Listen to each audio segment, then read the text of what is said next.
keď len vývoj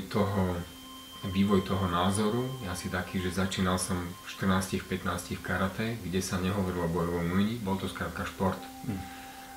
Z karate som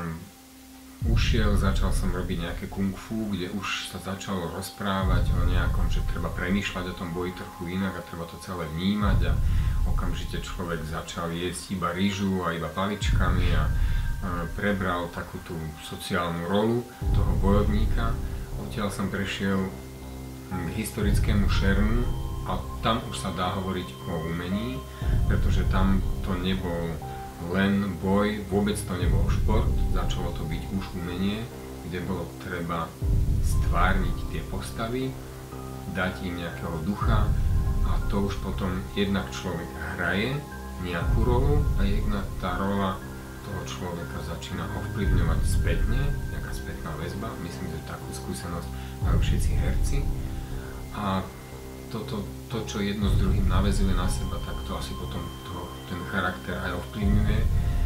Krátko za tým, alebo súbežne s môjim príchodom do tovaristva starých bojových umení remesiel prišiel prvý kontakt s japonským šermom, s jajdom,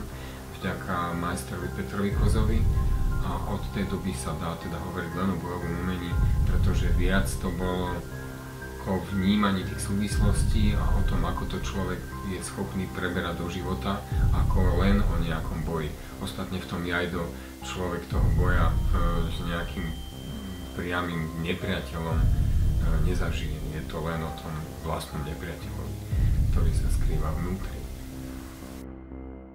To slovo filozofia je troška také problematické, pretože skôr by som ho predefinoval alebo vnímal ho ako údel životný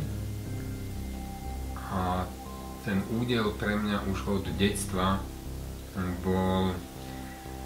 sprostredkovať čo najširšiemu okoliu, ale sprostredkovať ľuďom, ktorí majú pre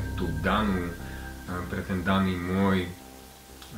názor alebo moje skúsenosti uši a oči, tak odovzdať im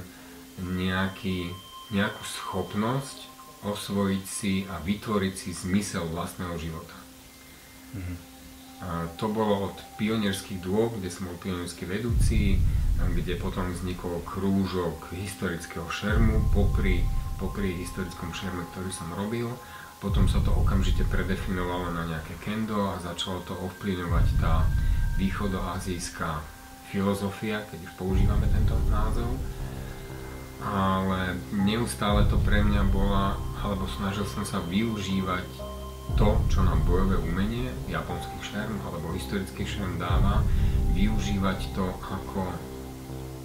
nechcem to príliš odhalovať tie karty, ako lákadlo pre ľudí, pre ktorých je to atraktívne a tým, že týchto ľudí to pritiahlo, tak touto formou, alebo tú formu využívať na to, ako im odovzdávať schopnosť učiť sa a hľadať si svoju vlastnú cestu.